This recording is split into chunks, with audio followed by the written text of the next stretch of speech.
사랑하는 주님, 온 세상을 만드시고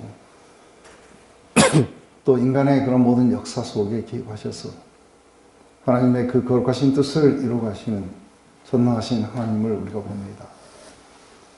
하나님 이렇게 모세 오경을 끝내고 그 속에 나타난 하나님의 뜻, 말씀, 그리고 어떻게 하나님을 우리가 사랑하고 순종하며 우리가 하나님을 따라가야 되는지, 이제 광야에서가 아니라 약속의 땅을 정복해가며 그 속에서 거하게 되며 수많은 대적들과 싸우게 될 때 하나님, 이들은 어떻게 하나님을 의존해야 되며 오직 하나님만이 이 모든 일을 행하시고 영광을 받으시는지, 그리고 우리에게 믿음을 요구하시는 것인지, 하나님 이런 모든 과정들을 우리가 다시 한번 이 오늘 시작하는 여호수아를 통해서 우리가 보기를 원합니다.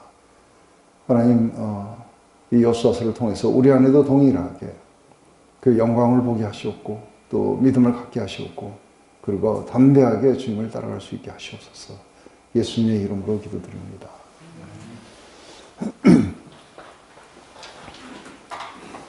네, 우리가 이제 여호수아서를 오늘 공부를 하는데 지금까지 그 우리 모세 오경은 하나님의 율법책이라고 해야 된다. 그래서 토라 이렇게 하는데 이것은 처음 인간을 만드신 것부터 시작해서 약속의 땅을 건너가기 직전까지의 그 초기 역사를 갖다가 이렇게 그렸다고 봅니다. 근데 여호수아서부터 시작해갖고 이제 약속의 땅 안에서 일어나는 역사를 기록해야 되는데, 근데 사실은 여호수아서는 이게 히브리 성경에서는 역사서라고 안 그래요. 그래서 이게 히브리 성경에서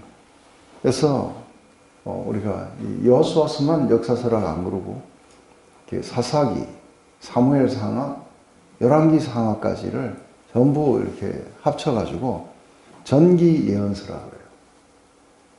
그래서 이게 왜 전기 예언서인가? 이게 역사서가 아니고. 그랬을 때 이제 우리가 가만히 이거를 이렇게 보게 되면은 우리 여호수아서를 이렇게 보게 되면은 여호수아서가 이렇게 거의 20몇 장이나 되는 여기에 땅의 정복에 관한 거는 11장까지 가면 끝이 나게 돼요. 근데 이 땅의 정복의 이야기 가운데 특별히 어디에다가 포커스되어 있냐면 여리고를 무너뜨리는 것과 그리고 아이성 전투, 이 두 전투를 빼고 나면은 특별하게 이게 전투라고 할 만한 것들이 잘 없이 간략하게 그냥 이야기해버려요. 근데 전투가 아닌 굉장히 긴 이야기들이 나와요. 준비시키고 정탐하는 이야기들, 그 다음에 요단이 갈라지는 이야기, 또 건너가서 그 할례를 행하고 유월절을 지키고 뭐 이런 이야기들이 거의 우리가 1장부터 5장까지 나와요. 그리고 막상 여리고를 이렇게 들어가는 걸 보면은 이거는 6장에 그냥 금방 끝나요. 그래서 이건 뭐 별로 전쟁 자체가 이렇게 중요하게 다뤄지지 않았다고 봐요. 아이성 공격도 아이성 이야기 자체가 그렇게 긴 게 아니라 아간의 죄에 대해서 상당히 길게 나와요. 그리고 별로 그렇게 중요하지 않은 역사서 속에 나오는 것 가운데 하나가 기브온 사람들과 이렇게 언약을 맺은 거예요. 이런 이야기들 말고는 특별하게 전쟁이라 할 만한 것들이 그 뒤에는 없어요. 그리고는 21장까지는 전부 다 땅 분배하는 이야기고 마지막에 이제 언약 갱신하는 이야기. 이거를 엄격한 의미 속에서 역사가들이 볼 때 역사책일까 했을 때 이게 역사책이 아니고 왜 히브리 사람들은 이거를 선지서라고 이야기를 할까 했을 때 이 안에 이게 예언이 들어있기 때문에 그래요. 그래서 우리가 여호수아서를 보면은 상당히 많이 나오는 것이 있어요. 그것은 어떤 기념비들이에요. 돌무더기를 쌓아놓고 그게 오늘날까지 여기 있지 않느냐 하는 걸 이렇게 했을 때 그 오늘날이라는 게 누굴까 했을 때 이것은 굉장히 많은 외세의 침입으로 압박받고 있는 그 백성들을 위해서 뭔가 예언자적 비전을 가지고 이걸 썼을 것이다. 우리가 예언자적 비전이라고 이야기를 한다면 뭘 말하느냐면 우리가 역사가 있어요. 지금 열왕기 상하도 우리가 그 왕들의 이야기가 쭉 다 나와요. 근데 이 왕들의 이야기가 나오는데 여기에 가장 많이 나오는 이야기가 엘리야와 엘리사의 이야기예요. 그래서 엘리야와 엘리사의 이야기가 상당 부분을 이렇게 차지하게 되고, 그리고 이게 사무엘 상하를 그것을 뭐 다윗 상하라 안 그러고 사무엘 상하라 그래요. 그래서 거기에 사무엘이 이 두 왕을 이렇게 다루는 이야기가 나와요. 그리고 다윗에 갔을 때는 나단이 중요한 역할들을 하고 있는 걸 봐요. 이러한 것들을 보면서 이게 뭔가가 어두웠던 시절에 사사기는 이걸 왜 썼을까? 그리고 어떤 이야기들은 상당히 길게 나와요.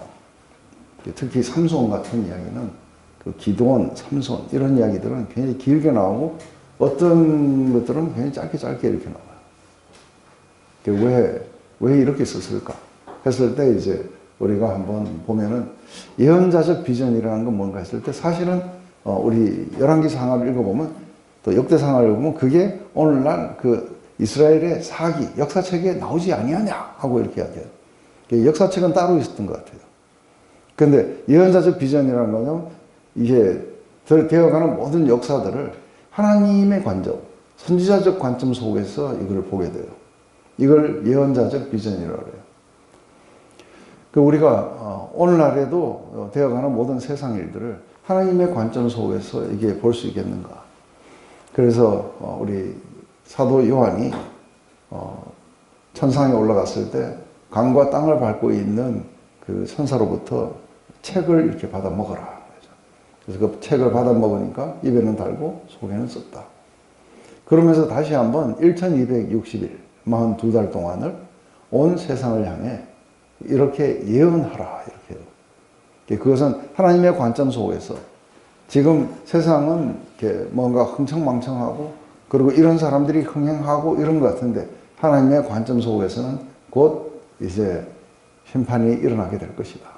그리고 이런 자들은 하나님의 그 구원을 얻게 될 것이고 이런 자들은 영원한 심판 가운데 들어가게 될 것이다. 그래서 이게 이제 그 세상이 바라보는 것과 다른 어떤 관점을 가지는 거예요. 이거는 하나님의 관점이에요. 하나님이 세상을 어떻게 이끌어 가시는지. 이걸 우리가 예언자적 비전이라고 해요. 그래서 히브리 성경 안에는 이게 첫째, 제일 먼저 이제 그 모세 오경이 있고 그리고 첫 번째 예언책이 있어요. 이게 이제 이야기했듯이 이 네 개의 책을 이렇게 이야기하는 거죠. 그리고 이제 후기 그 예언서들은 이제 이사야 뭐부터 시작해갖고 쭉 나가는 이제 후기 예언서들로 그렇게 나눠져 있어요. 그래서 이 책들은 주로 이제 하나님의 이야기를 기록하고 있어요. 그래서 이건 약속의 땅을 정복하는 것으로부터 이렇게 다 뽑혀가서 마지막에 바벨론에서 이게 여호야긴이죠, 그죠? 여호야긴이 풀려나는 이야기까지 거기까지가 이제 약 한 700년 동안에 그것을 다루고 있어요. 그래서 우리는 이걸 볼 때 어떤 역사를 보는 게 아니라 종교적인 관점을 우리가 가지고 이걸 대해야 된다는 거죠. 그래서 예언적인 초점. 이건 도대체 어떤 예언을 하려고, 어떤 메시지를 후대에게 주려고 이걸 썼을까 했을 때 이 책은 여호수아가 썼다고 보기는 어려워요. 왜냐하면 그게 오늘날까지 우리 가운데 있지 아니하냐 하고 이렇게 했을 때 그거는 상당히 몇백 년이 지나고 난 뒤에 아마 후대에게 썼기 때문에 그럴 거라고 보는 것이죠. 근데 여기에서 우리가 보면은 굉장히 성공적이었던 것과 실패했던 것들이 나와요. 근데 가장 커다란 성공은 여리고, 그리고 실패는 아이예요. 아이는 왜 실패했는지. 이것은 어떤 작전의 미스도 아니고 아무것도 아니었어요. 하나님 말씀을 청종하지 않았어요. 그리고 여리고는 왜 성공했느냐 하면은 하나님의 말씀을 청종했기 때문에. 궁극적으로 이스라엘이 패망으로 갔던 이유는 어디냐면은 기브온 사람들과 조약을 맺으면서 그 가나안들이 진멸되지 않고 함께 거해서 우상 숭배로 갔기 때문이다. 이런 어떤 내용들이 이제 줄을 이루고 있는 거예요. 그런 의미 속에서 이 모든 것들은 이렇게 선지자적 관점, 이런 것들이 일어난 것이죠. 그래서 신명기 안에서는 하나님의 그 은혜, 그리고 하나님이 이 백성들에게 말씀을 주셨고, 그리고 순종을 요구하신다. 사랑과 순종을 요구하신다는 게 이게 주 관점인 거죠. 근데 포로 생활 이전에 이 선지서들, 이런 것들은 이스라엘이 어떻게 하나님께 충성되지 못해서 하나님의 그런 어떤 심판이 이들에게 임했는지, 이러한 것들을 이렇게 보여주게 되는 거죠. 그래서 이들은 굉장히 심각한 질문이 있어요. 우리는 다 알아요. 근데 막상 그때 당시의 사람들은 잘 이해를 못해요. 왜냐하면 하나님의 역사가 막 이렇게 책을 써가지고 너희들이 우상 숭배했기 때문에 포로로 갔다.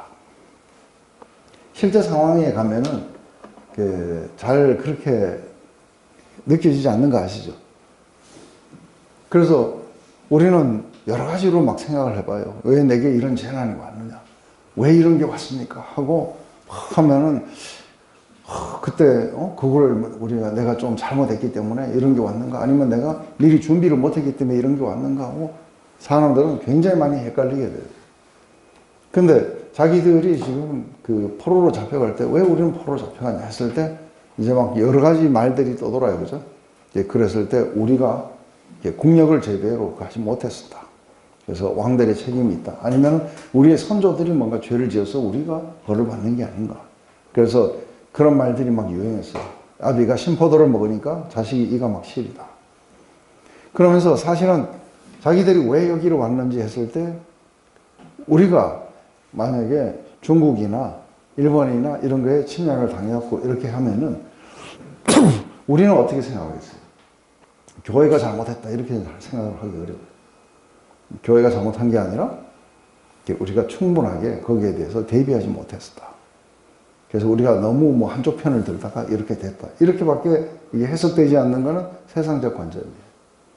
그런데 예언자적 관점이라는 건 이것이 하나님과 어떤 관계가 있는지. 그런데 이걸 갖다가 설명해 줄 때 먼 옛날 몇백 년 전 자기 조상들은 어떤 것들을 경험했는지, 그래서 그 조상들은 어떻게 승리를 거뒀고 어떻게 실패를 했고 뭐가 문제였으며, 그래서 이들은 지금 쫓겨나는데 이 땅을 점령했던 때의 이야기가 있어요. 그래서 이 점령했을 때 하나님께 어떻게 반응을 했었고 이러한 것들이 주를 이루고 있는 거예요.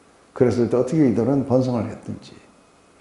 그런데 자기들은 지금 쫓겨날 위기에 있으니까 지금 이들에게 가장 중요한 것은 하나님께로 돌아가는 것이다. 돌아가서 그분의 말씀을 순종하고 청종하고 그분을 의뢰하고 이게 우리가 살 길이다.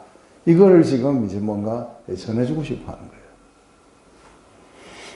거예요. 그래서 이제 이게 제가 이야기하는 이제 선지자적 관점. 그래서 이것은 단순하게 그저 과거를 설명하려고 하는 그런 것은 절대 아닌 거예요. 그런 관점 속에서 읽으면은 우리가 이상한 것 투성이에요. 그래서 미래의 새로운 세대들을 위한 가르침으로서의 이 관점이 있다고 봐요. 그래서 포로 생활 이후에 이들은 어떤 모델의 삶을 살아야 되느냐 했을 때 이제 어떻게 하나님을 우리가 청종해야 되는지, 그리고 어떻게 우리는 그 전의 삶을 리펜트하고 돌아서서 이렇게 와야 되는지. 그런데 우리가 솔로몬의 기도 속에서 보면은 한 가지 이상하지 않아요? 솔로몬의 기도를 보면은 이제 막 왕국이 건설돼 가지고 성전을 짓고 있는데 그 열왕기상 8장에 보면 솔로몬의 기도 가운데 여러분들이 잘 아는 유명한 역대하에도 나와요. 역대하 7장 14절 그런 거예요.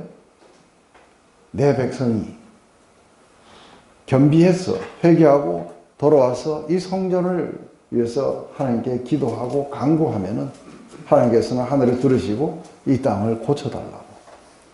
근데 열왕기상 8장에도 보면은 이 범죄한 백성을 용서해달라고 하는 그 기도가 성전 봉헌식 때 나와요. 그러면서 그들이 사로잡아 간 하고 이런 이야기들이 나와요. 이게 이상하지 않아요? 그들로 사는 사람 앞에서 그들을 불쌍히 여김을 얻게 하사 그 사람들로 그들을 불쌍히 여기게 하옵소서. 이게 사로잡혀간 그 땅에서 불쌍히 여김을 갖게 해달라고 이야기를 해요.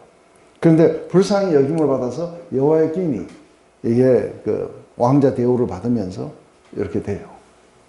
그래서 이게 열왕기상의 8장이죠. 그래서 모두가 다 이 성전 중심의 예배 속에 어떻게 성전을 향해서 그래서 회개하고 겸비해서 돌아서서 기도하면 내가 이 땅을 고치겠다 하고 이 이야기가 이 성전 봉헌식 때 나와요. 이것은 실제로 솔로몬이 그렇게 기도했을까 했을 때 그 파트는 조금 약간 의문이에요. 그죠?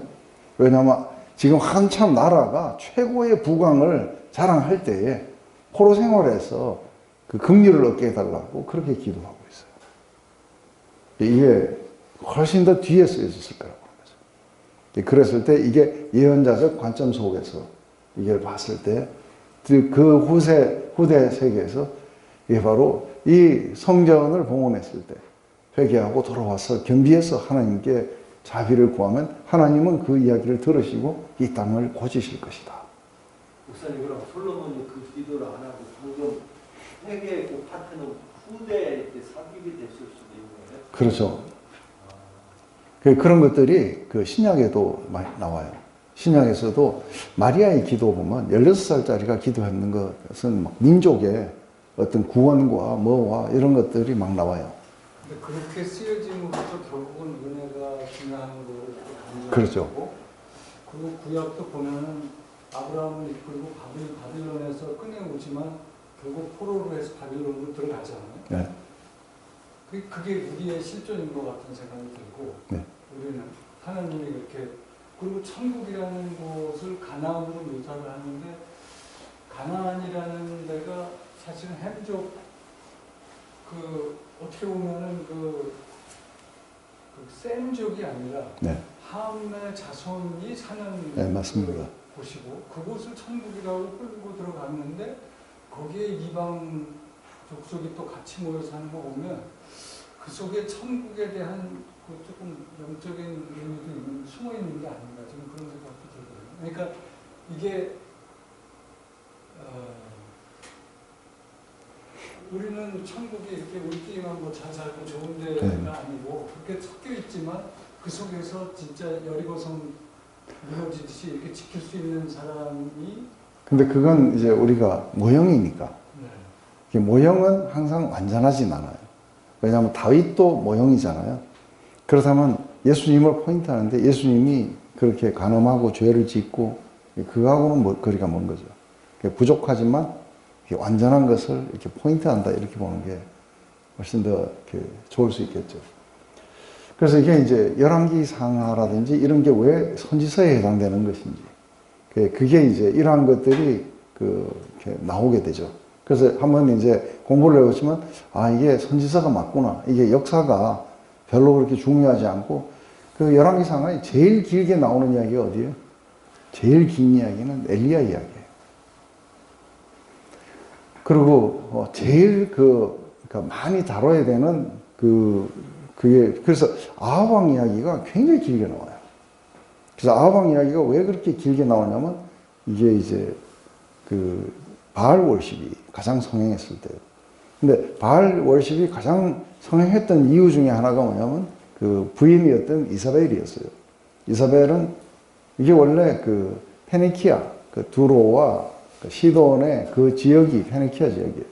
거기 사람들은 뭐하고 먹고 살았냐면은 이게 로마나 아니면 스페인하고 무역해서 먹고 살았어요. 이들은 상당히 잘 산다고. 그래서 잘 살다 보니까 이제 그들이 섬기는 신이 누군가 했을 때 이게 이제 바알인 거예요. 그래서 아합 왕이 페니키아 공주하고 결혼해가지고 바알 월십이 아주 굉장히 성행할 때 그때 활약했던 두 선지자가 누구냐면 엘리야와 엘리사인 거예요. 그 이야기가 거의 열왕기 상하를 뒤덮어요. 이게 역사서인가 했을 때 역사서라고 보기는 상당히 어려운 거예요. 그래서 이게 선지서로 이렇게 우리가 봐야 된다 이렇게 보는 거죠.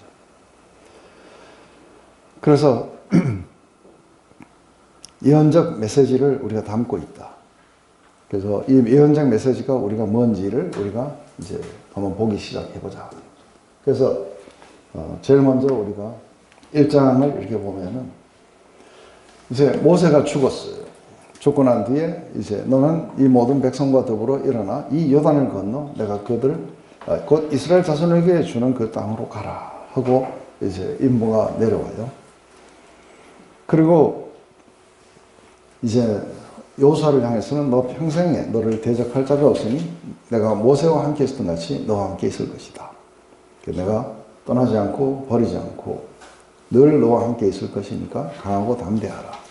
그래서 조상에게 맹세한 그 땅을 네가 가서 차지해라. 그러면서 이제 모세가 내게 명령한 그 율법을 다 지켜 행하고 우로나 좌로나 치우치지 말라. 그리하여 어디로 가든지 형통하리니 이 율법책을 내 입에서 떠나지 말게 하여 주야로 그것을 묵상하여 그 안에 기록된 대로 다 지켜 행하라. 그리하면 내 길이 평탄하게 될 것이며 내가 형통하리로다. 근데 이게 여호수아서 이 1장을 보면은 제일 먼저 하나님이 리더를 세워주세요.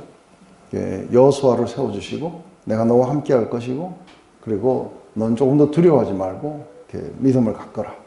그리고 들어가서 내가 약속한 것을 네가 이루어라.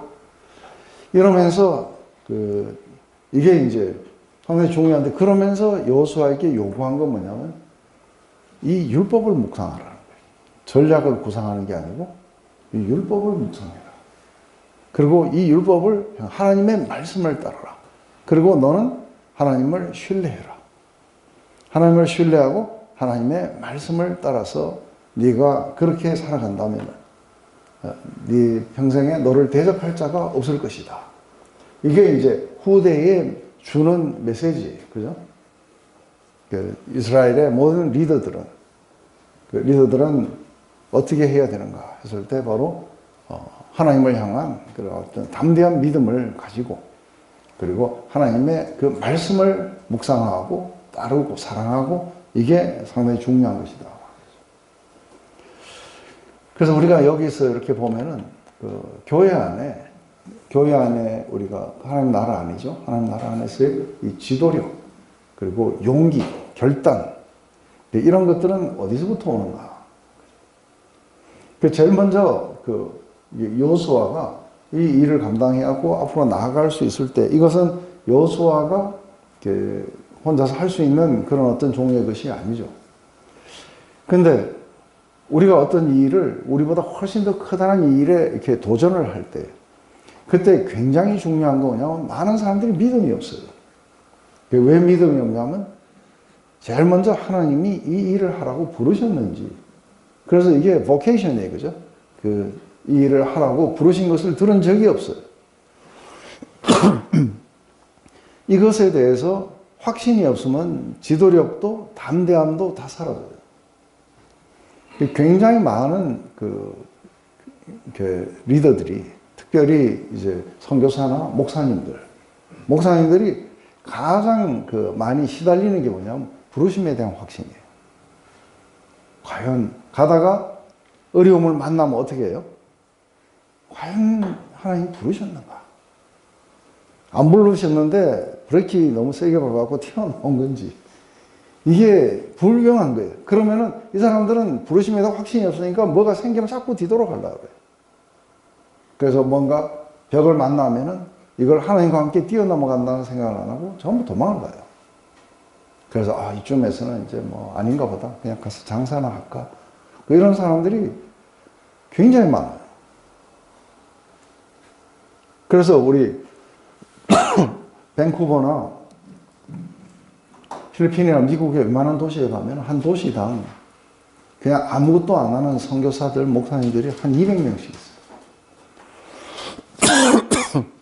거기 가서 왜 그 사역을 안 하십니까? 아닌 것 같다.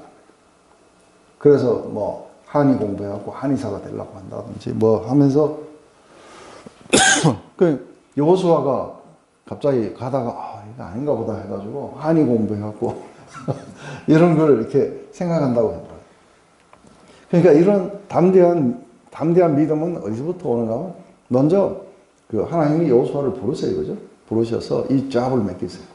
내가 조상들에게 약속하신 그 땅을 네가 백성들을 이끌고 들어가서 그걸 차지하거라. 이게 부르심에 대한, 거기에 부르셨기 때문에 그 다음엔 하나님이 함께 하신다는 확신을 주는 거예요. 근데 이게 리더로서는 굉장히 필요한 거예요. 그래서 내가 혼자서는 못 가요. 근데 하나님이 함께 하실 때는 갈 수 있는 거죠. 이게 우리 모세도 그랬어요.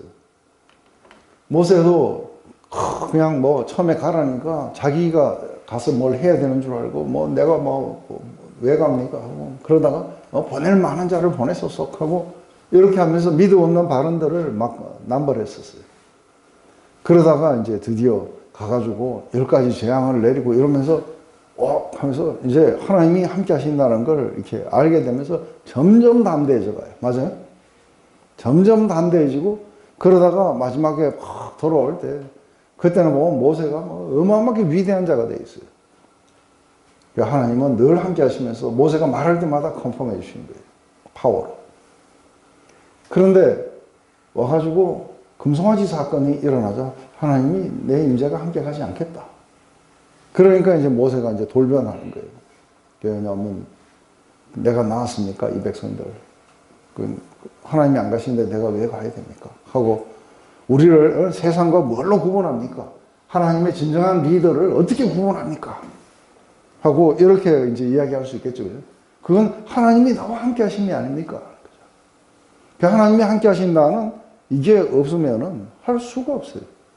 그래서 그래갖고 그럴 겁니다 하고 탁 이야기하면서 그럴까? 하고 속으로는 그렇게 생각을 하면서 그래서 사실은 믿음이 없는 많은 사람들 그 보면은 그 하나님이 그렇게 하실 것에 대한 확신을 심어주지 못하는 거예요.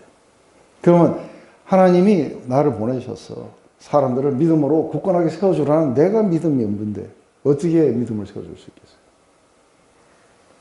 그러니까 많은 사람들은 어떤 상황을 굉장히 어려워하고 그리고 뭐 여러 가지 가정의 문제들 무슨 문제들 막 일어나요. 근데 거기에서 이런 모든 것들을 예언자적 비전으로 볼 수는 있어야 돼요. 그죠? 그래서 하나님께로 갈 타입니다. 그리고 하나님이 이 모든 문제들을 하나님께 맡기고 그분이 이루어 주실 것이다. 너는 하나님께 돌아가서 하나님과 이제 온전히 하나님을 사랑하고 청정하고 순종하는 그 훈련만 해라. 그래서 너의 재정의 문제, 너의 가정의 문제, 너의 어떠한 문제에도 바로 이것부터 선행이 돼야 되는 거다. 근데 이 말을 갖다가 보통 잘 안 해줘요. 자구책을 구하라고 많이 가르쳐줘요. 이건 예언자적 비전이 없는 사람들이 맞아요? 빨리 병원에 가봐라든지 뭐 변호사 소개해 줄까라든지 이런 건 전혀 하나님의 관점을 갖지 못한 이 리더들의 이야기들이에요. 근데 만약에 예언자적 비전을 갖고 있다면 그건 그 문제가 아니고 이것은 너의 그런 어떤 굶주림의 문제가 아니고 하나님의 말씀의 문제다. 하나님께로 돌아가야 된다. 이게 이제 예언자적 비전이겠죠. 그러려면 이 사람들을 바로 무시무시해요. 안 그래요? 막 이 사람들은 지금 재난을 당하고 뭐 오늘 죽을까 내일 죽을까 막 이러는데 이거를 선포해야 돼요. 그럼 무시무시하지 않을 거 아니에요. 그죠? 근데 무시무시하지 않은 거는 리더가 이걸 다 경험하게 해주세요. 다 겪고 그리고 이 확신을 주시는 거예요. 하나님이 함께 하실 거라는 거예요. 하나님이 바로 이 일을 하라고 나를 부르셨고 그리고 하나님이 나와 함께 하셔서 내가 이야기하는 것을 하나님이 이루어 주실 거라는 거예요. 왜냐하면 이렇게 하라고 그러고 내가 그렇게 했는데 안 이루어 주시면 그럼 뭐예요? 사기 아니에요, 사기. 그래서 이 리더가 상당히 중요한 것은 담대하게 가질 수 있는 것은 하나님이 이 잡을 주셨고 그리고 하나님이 나와 함께 하실 거라는 거예요. 그래서 하나님이 이루시게 될 거라는 거예요. 그럼 나는 뭘 해야 되느냐 했을 때 나는 밤낮으로 하나님의 뜻이 어디 있는지를 말씀을 갖다가 공부하고 이래야지 이런 사례 조사하고 연구하고 그런 건 아니죠. 그죠? 하나님에 대한 강력한 믿음들이 하나님의 말씀을 통해서 우린 자라가게 되고 그리고 그렇게 내가 하겠노라고 그렇게 하면서 날마다 그 뜻이 나의 모든 은행 힘사를 지배할 수 있도록 이게 이제 강력한 리더들인 거죠. 그러면서 이제 우리가 그 한 것은 하나님이 이렇게 하라 했을 때 내 안에는 갈등이 와요. 그죠? 정말 이렇게 하고 될까 저럴까 이럴 때에 리더가 거기 한번 순종을 해봄으로써 강화가 돼요. 왜냐하면 이렇게 말씀하시고 그걸 그대로 했더니 그렇게 돼요. 그러니 제 믿음이 강화됐겠죠. 그죠? 그리고 다음에 또 해보니까 또 돼요. 그러니까 이게 순종하고 그리고 그걸 응답을 받고 이런 어떤 과정들을 거치면서 나중에는 뭐예요? 이게 평범한 일상이 돼버려요. 그다음부터는 뭐 이럽니까 하고 뭐 떨리고 뭐 하는 것도 없고 기도도 없고 그냥 막 나가게 되는 거예요. 이게 이제 순종에 대한 행동으로 인해서 이제 우리가 강화되고 용기가 그래서 용기 있게 행동하고 나면 용기가 더 생겨요. 맞아요. 근데 이런 모든 것들은 하나님의 약속에 닷을 내려야 돼요. 말씀하시지도 않는데 내가 막 하고 이렇게 하면 안 돼요. 그죠? 하나님의 말씀이 말씀하셔야 돼요. 그러니까 우리가 이걸 한번 봐봐요. 뭐 이렇게 하고 재난을 당해갖고 먹고 살 길이 막막합니다. 쩝니다 했을 때 제가 알고 있는 건 뭐예요? 한 가지만 포커스하면 된다. 그 나라와 그 의에 포커스하라. 나머지는 신경 쓸 필요가 없다. 이건 하나님이, 예수님이 직접 하신 말씀이에요. 그죠? 그러면서 공중에 나는 새를 보라, 뭐 어쩌라 보라. 그런데 이거를 갖다가 내가 안 믿으면은 자구책을 구하라고 막 이렇게 가르쳐 줄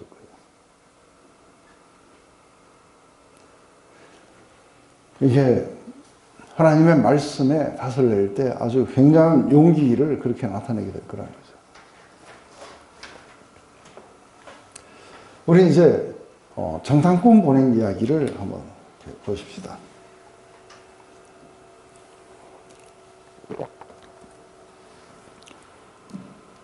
이게 요수아가 왜 정탐꾼을 보냈는지는 좀 불분명해요. 가서 취하라 그러면 그냥 막 그렇게 가서 취하면 될 텐데 또 정탐꾼을 보냈어요.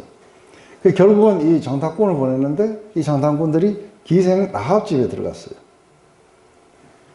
근데 기생 라합 집에 들어가니까 이제 사람들이 이 이상한 자들이 여기 들어왔다. 라합 집에 들어갔다니까 왕이 사람을 보내가지고 이걸 할 때 기생 라합은 이들을 저 위에다가 숨겨줬어요. 근데 기생 라합은 왜 이런 것을 했느냐? 이랬을 때 이것도 이제 구대의 예언자적 비전이에요. 그 속에서 나오는 거냐? 라합이 지붕에 올라가서 그들에게 이르러 말하되 여호와께서 이 땅을 너에게 주신 줄 내가 아노라. 기생이 굉장한 믿음의 그 고백을 이렇게 하게 돼요. 우리가 너희를 심히 두려워하고 이 땅 주민들이 다 너희 앞에서 간담이 녹나니 이는 너희가 애굽에서 나올 때 여호와께서 너희 앞에서 홍해 물을 마르게 하신 일과 너희가 요단 저쪽에 있는 아모리 사람의 두 왕 시온과 오게게 행한 일을 곧 그들을 전멸시킨 일을 우리가 들었습니다. 우리가 듣고 곧 마음이 녹았습니다. 너희로 말미암아 사람의 정신을 가니 너희 하나님은 여호와는 위로는 하늘에서도 아래로는 땅에서도 하나님이시니라. 굉장히 멋있는 말이에요. 상천하지에서 너희 여호와는 하나님이시다, 신이시다 하고 이런 이렇게 고백을 해요. 그러자 이제 그 뒤로 그러면서 한 가지 청을 하는 거예요. 그게 뭐냐면 나중에 너희가 이 땅을 차지할 때 내가 너희를 선대한 것처럼 너희도 나를 선대해서 우리 가족들 이 모두를 갖다가 전부 목숨을 구해라, 건져내라 하고 이야기해요. 그러면서 줄을 달아 내렸어요. 그러면서 이 사람들 보고 산에 올라가고 3일 숨어 있다가 돌아갔다. 그래서 산에 올라가고 3일을 숨어 있다가 돌아갔어요. 그리고 이 두 명의 정탐꾼이 여호수아에 가서 보고를 해요.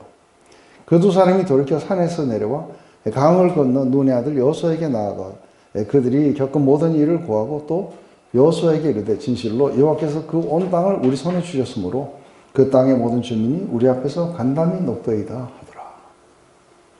근데 한 가지 그 한 거는 뭐냐면 이걸 보면은 이상해요. 이 정탐꾼들이 가가지고 그 온 땅을 두루 탐지하기는 그냥 들어가자마자 기생한 사람 만나고 하는 거예요. 그리고는 기생 말 듣고 와가지고 지금 보고하고 있는 거예요. 근데 우리가 한 가지 아는 거는 여호수아가 왜 2명 보냈을까 하는 것부터 시작해갖고 이걸 보면은 우리가 지금부터 40년 전에 12명을 보냈어요. 12명을 보냈는데 이들이 가서 정탐을 했다 그래요. 그죠? 근데 40일을 정탐했어요. 근데 40일을 정탐하면서 이들이 본 게 뭐냐 하면은 이거는 예언자적 비전을 잊어버린 거예요. 그 예언자적 비전은 어떻게 일어나냐면 이들의 기골이 얼마나 장대한지, 성이 얼마나 높은지, 그들이 무기를 뭘 가지고 있는지, 이런 거를 정탐하러 간 거예요. 근데 이들은 왜 예언자적 비전을 잃어버렸냐 했을 때 하나님이 이 땅을 내가 줄 테니까 올라가서 취하라 하는 믿음을 가지고 올라가서 받더라면 어떻게 받겠어요? 우와, 이 포도원들이 전부 우리께 되겠구나. 맞아요? 이 비옥한 농토들이 전부 다 우리께 되겠구나. 이제 고생 끝, 축복의 시작이 왔구나 하고 이렇게 봐야 돼요. 그래서 여호수아와 갈렙만이 그 이야기를 해요. 과연 정말 적과 꿀이 흐르는 땅이더라. 그래서 우리가 올라가서 하나님이 이렇게 좋은 땅을 우리에게 주신다 하셨으니 올라가서 취하자 하고 이렇게 했을 때 그들이 얼마나 기골이 장대하고 이런 건 중요하지 않아요. 하나님이 이 땅을 우리에게 주셨구나. 근데 그 보고를 한 사람이 누구냐면 여호수아예요. 그래서 너무 많이 보내면은 가가지고 엉뚱한 거 보고 와가지고 막 보고를 할 수도 있는 거죠. 그런데 이 두 사람이 올라가고 기색 나합을 이렇게 볼 때 이 둘은 예언자의 비전이 있었다고 봐요. 올라가서 처음 생면부지에 이 기생 라합을 만난 거예요. 근데 이 기생 라합을 통해 가지고 이 사람들이 어떤가를 한번 들어보는 거죠. 그렇지만 그 사람들은 두렵고 떨렸지만 여전히 이 장탄군들을 죽이려고 했어요. 칼을 들고 찾아와 갖고 막 죽이려고 하는 거죠. 근데 기생 라합이 하는 말 속에서 뭐를 찾는 거예요? 아, 과연 하나님이 이 땅을 우리에게 주셨구나 하는 거를 그렇게 아는 그 이유가 어디 있는가 했을 때 바로 이 기생 라합이 제일 먼저 했는 말이 뭐예요? 이 땅을 하나님께서 너에게 주신 줄 내가 안다는 거예요. 그러면서 그 하나님은 온 땅의 주인이 되시는 하나님이시다. 그래서 그분이 원하는 사람들에게 그 땅을 주실 수 있다. 그런데 한 가지 기생 라합이 놀라운 이야기 하는 거예요. 왜 너는 간담이 그렇게 선을 하고 왜 너는 그런 결정을 내리게 됐니? 너는 하나님이 이 땅을 주실 거를 너는 어떻게 알았니? 하니까 홍해를 말린 거고 그리고 이게 바산 왕 옥하고 아모리 왕 시온을 이렇게 진멸했던 이 이야기를 듣고 자기가 알았다는 거예요. 그런데 그 일을 직접 겪은 것들은 다 안 믿고 죽었어요. 그런데 이거는 듣고 믿었어요. 이게 꼭 보면 도마 같아요. 내가 직접 보지 않고는 못 믿겠다. 그러니까 손 넣어봐라. 그래서 우리 주님이 말씀하실 때 뭐라 그래요? 보지 못하고 믿는 자가 복이 되다. 이게 얼마나 복된 것인지를 갖다가 이게 지금 기생 라합을 통해서 이렇게 이야기가 돼요. 근데 우리는 꼭 봐야 되겠다, 뭐 해야 되겠다, 이렇게 하는데 그걸 봐도 못 믿었고 예수님 시대에도 봐도 못 믿는 사람들이 수두룩했었어요. 그런데 사도 베드로는 1장에서 이렇게 이야기해요. 너희가 예수를 보지 못했지만 믿고 말로 표현할 수, 그리고 믿고 사랑하고 말로 표현할 수 없는 영광스러운 즐거움으로 즐거워한다는 거예요. 믿음은 꼭 봐야 되는 게 아니라는 거예요. 믿음이라는 것은 보지 못하는 것들의 증거이기 때문에. 기생 라합은 그렇게 이야기한 거예요. 그런데 이 땅을 과연 어떻게 할까 했는데 이게 그 땅에 사는 어떤 기생이 갑자기 이런 믿음의 고백을 확 할 때 이들 안에 뭐가 오는 거예요? 역시 맞았구나 하고 이렇게 가서 이제 그 전하게 됐을 거라고 보는 거죠. 그 정탐꾼 중에 한 명이 라합이랑 결혼해서 예수의 계보를 그거는 모르겠어요. 다만 이 기생 라합이 보아스의 어머니라는 것만 알아요.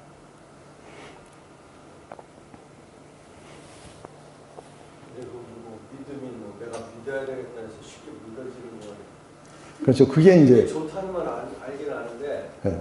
근데 그게 이제 우리 안에 어떤 부분을 이렇게 이야기를 해주느냐 했을 때 우리는 뭘 붙잡고 살 것인가 했을 때 우리가 눈으로 보는 거냐 아니면 믿음으로 사는 거냐. 근데 그 믿어라는 것도 뭐 어려워가지고 뭐 이게 다른 뭐 여러 프로그램 참석해도 그 하나님을 믿기 때문에 그러면 과거에 대해서 다 회개하고 뭐 기도도 하고 뭐 하고 이게 믿음이 권하는 게 다양하더라고 이게. 네. 근데 그거는 이제 그 잘못된 어떤 리더들이 멍뚱한 걸 믿으라고 할 수는 있어요. 근데 중요한 건 이제 하나님에 대한 믿음인데 이게 이제 우리 안에서 이렇게 그 예언자적 그런 어떤 우리의 시각들이 이제 길러져 가야 된다는 거죠. 그 길러져 가다 보면은 우리는 객관적인 사실을 붙잡는 건 아니에요. 그래서 많은 사람들이 계산이 밝고 두렵고 이래가지고 자기를 보호하려고 하는 이 성향이 많은 사람들은 못 믿어요. 근데 믿음은 여러 가지 사실 가운데 지금 이렇게 여리고성에 들어가고 뭐 여러 가지를 보았을 수도 있어요. 멀리 산 위에서도 볼 수도 있고. 그러니까 보면 우리가 가봤지만 이게 조그만해요. 굉장히 여리고성이라는 게 아주 굉장히 크진 않아요. 그래서 사실은 거기 들어가고 보면 뭐 과연 얼마나 살았을까 이 성에. 그게 의심스러울 정도로 옛날 성들은 우리가 성지순례 가보면 한 가지 놀라운 건 다 작아요. 우리가 상상했던 것보다는 다 작아요. 근데 여러 가지 이런 사실들 가운데 하나님의 뜻을 발견하고 하나님이 행하심을 갖다가 우리가 볼 수 있는 눈을 기른다는 게 이게 믿음이에요. 이게 예언자적 이 시각을 우리가 가지고 있는 거죠. 근데 우리는 말씀을 수도 없이 들었지만 그 말씀을 우리가 믿음으로 받아들이냐 안 받아들이냐, 화합하느냐 안 하느냐는 아주 천지 차이를 이룰 거라 봐요.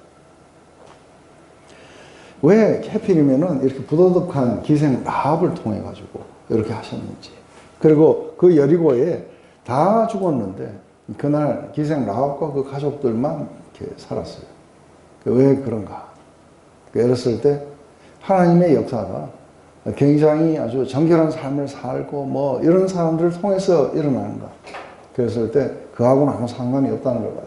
오직 어떤 상태에 있든 상관없이 믿음과 순종을 통해서 일어나게 될 거라는 거죠. 그래서 어떤 상태에 있는지 문제가 안 된다. 가장 중요한 건 하나님에 대한 믿음이 그 안에 있는가. 근데 라합은 그걸 믿었을 뿐 아니라 죽음을, 생명을 걸고 믿었어요.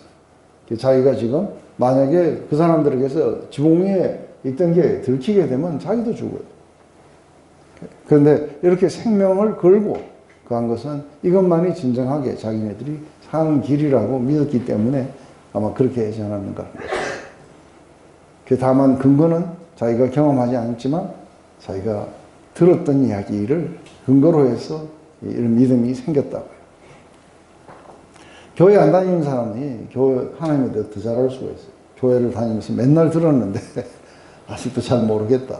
믿지 못하고 기도도 해놓고 신뢰도 못하고 이러면서 사실은 어떤 뭐 자기에게 이런 일이 있었다. 그래서 어떤 기적을 경험했다. 그렇지만 여전히 아직도 두려워하고 있고 의심하고 있고 이런 사람들 천지예요. 그런데 반면에 라합은 이 땅을 너에게 주신 줄 내가 안다. 너희 하나님은 위로는 하늘에서도 땅에서도 하나님이다. 그래서 모든 그러니까 상천하지를 전부 다스리시는 신이시다. 이런 게 이제 자기가 들었던 그걸 통해서 이게 믿음이 그렇게 들어왔던 것이겠죠. 그럴 때 네 믿음대로 될지어다. 그래서 우리가 하나님의 구원은 이렇게 완전하지만 그 구원을 맛본다는 건 우리의 믿음을 통해서 이렇게 일어나게 돼. 이거는 수도꼭지를 틀어야 우리 안에 들어오게 돼 있는 거죠. 구원은 거저 받아요. 그렇지만 구원의 열매는 거저 받는 게 아닌 거예요. 우리의 믿음을 통해서 일어나게 돼요. 이것저것 따지고 계산한다고 잘 되는 거 아니에요. 그죠? 너무 많이 생각하다가 보면 결국은 단순하게 믿고 행동하는 사람을 따라갈 수가 없는 거죠. 12명은 따지다가 이렇게 실패했어요. 한참 생각해보고 이런 점과 저런 거 해하고 면밀히 계산을 하다가 결국은 어디로 가냐면 불신으로 가버려요. 그런데 2명의 정탐꾼들은 보고 바로 결정한 거죠. 그래서 우리가 그 성을 돌아다니면서 그 여론조사를 해보는 거예요. 너희들은 이 일을 어떻게 생각하나 했을 때 우리는 좀 떨린다, 덜 떨린다, 우리는 안 떨린다. 그래갖고 이게 여론조사를 해보니까 이게 이 사람들이 떨고 있는 게 맞다. 이렇게 안 하는 거예요. 한 사람을 통해서도 충분하게 그걸 받아들일 수 있는 것이겠죠. 우리 쉬었다가 합시다. 네, 이제 3장하고 4장은 요단강을 건너가는 이야기가 나와요. 3장은 요단강을 건너가고 4장은 이제 기념비를 세우는 이야기가 나와요.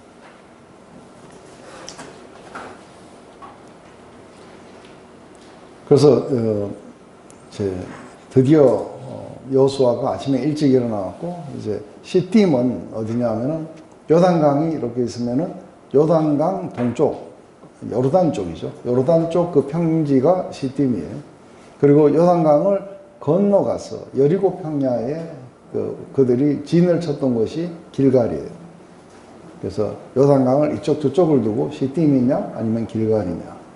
그래서 우리가 그때 가보셨지만 여리고에 이렇게 평야가 있기 때문에 거기서도 여리고까지가 한 몇 킬로 돼요. 그 이제 평야를 갖다가 이제 가로질러 가지고 여리고 성을 이렇게 치러 가게 될 거라 봐요. 여호수아가 또 백성에게 이르되 너희는 자신을 성결하게 하라. 여호와께서 내일 너희 가운데 기이한 일을 행하리라. 그래서 지금 여기에서 한 가지 중요한 건 왜 성결하게 하라 할까? 내일 아침에 하나님이 기이한 일을 행하시니까 너희는 성결하게 하라. 근데 이게 성결하게 하라는 이 단어가 뭔가 그 몸을 깨끗하게 하라 이런 이야기가 아니에요. 성결하게 하라는 건 영어로 consecrate예요. 그래서 consecrate라는 건 이걸 뭘 말하느냐 했을 때 제가 늘 이야기를 했어요. consecrate라는 건 이게 막걸리 잔이었어요. 그래서 이거는 늘 어디에다 쓰였냐면 어떤 그 술 마실 때에 사용되는 잔이었던 거죠. 그런데 이걸 갖다가 consecrate 했다 하는 것은 이것을 하나님의 전에 기명으로 쓰기에 합당하게끔 이것을 갖다가 씻어가지고 하나님의 쓰임을 받기에 합당하도록 이걸 만들어가는 것을 갖다가 consecrate 그래요.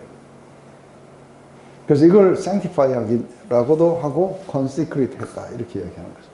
그러니까 여호수아가 이제 내일부터 일어나는 것, 내일 일어나는 그 일들은 이제 인간의 이야기가 아닌 거예요. 인간의 이야기가 아니고 하나님이 행하시는 기이한 역사이기 때문에 이제 우리의 마음을 갖다가 어떻게 해야 돼요? 그것에 맞춰야 돼요. 그래야 하나님이 그 역사를 행하시고 움직이실 때 우리도 따라 움직일 수 있는 거예요. 근데 그렇지 않으면은 우리가 여기에 머물러 있으면 어떻게 돼요? 머물러 있으면은 막걸리 잔으로밖에 사용이 안 돼요. 그래서 하나님 움직이실 때 거의 못 가는 거예요. 이게 성결케 하라는 것에 대한 의미죠.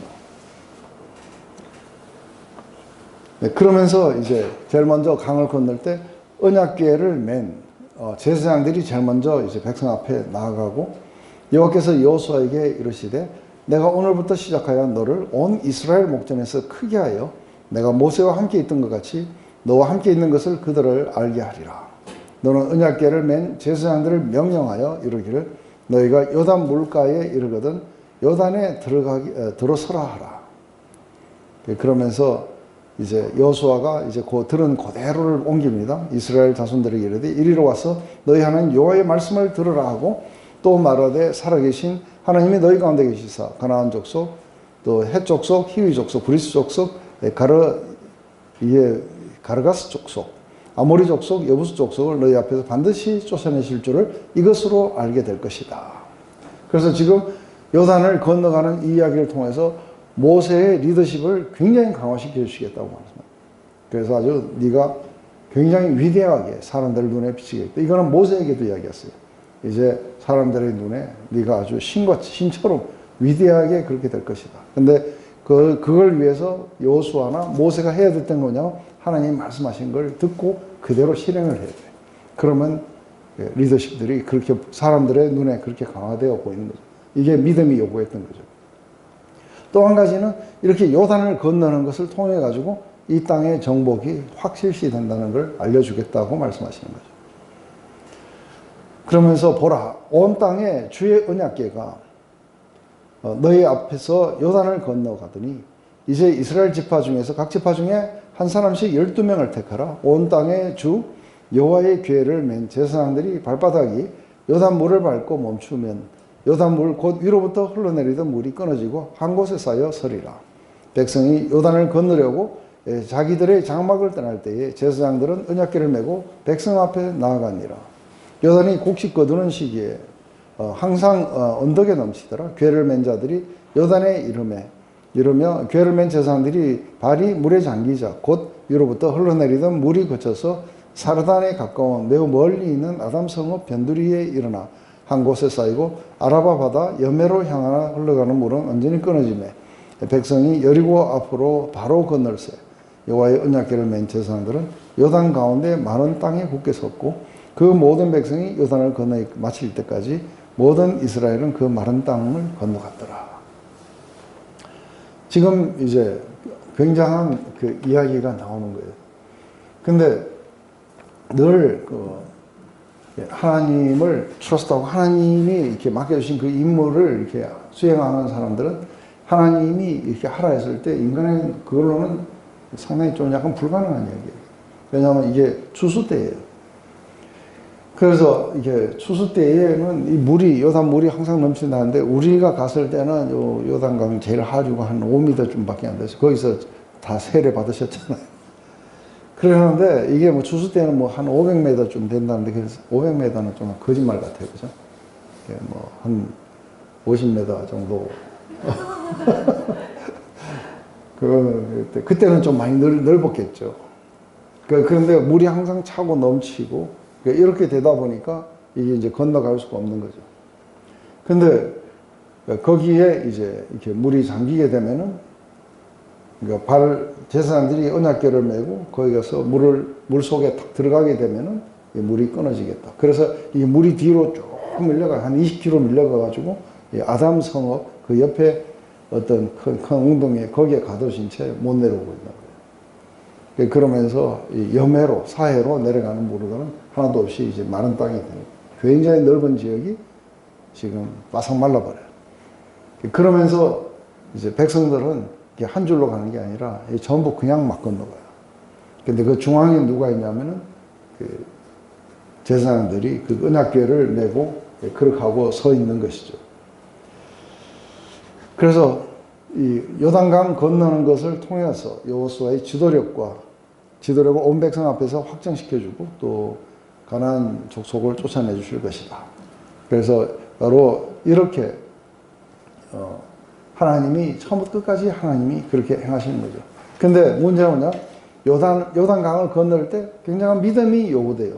그렇게 할 것이다 하고 이야기는 했는데 실제로 우리는 그 앞에 딱 도착했을 때 물이 쫙 끊어지고 그러고 건너가라 하면은 그래도 건너가겠는데 물이 막 콸콸콸 흘러가고 있는 거기에 발을 담궈라 하는 거는 이게 아직도 이게 믿음밖에 없고 보이진 않아요. 보이지 않는 그 역사를 하나님의 말씀을 믿고 들어가게 될 때 믿음의 순종이라고 그래요. 근데 이거는 오늘날 우리에게도 굉장히 중요한 게 이것은 우리가 믿고 순종한다 하는 것은 이게 여기에서부터 우리가 구원의 어떤 삶이 흘러나와요. 그래서 예수 그리스도를 우리가 믿고 그 복음에 순종을 한다 했을 때 이게 믿는 것과 순종이 같은 이야기예요. 보이지 않는 어떤 실체들을 우리가 믿음을 통해서 우리 안에 실체가 되게 하고 그리고 이게 나타나게 될 거라는 거죠.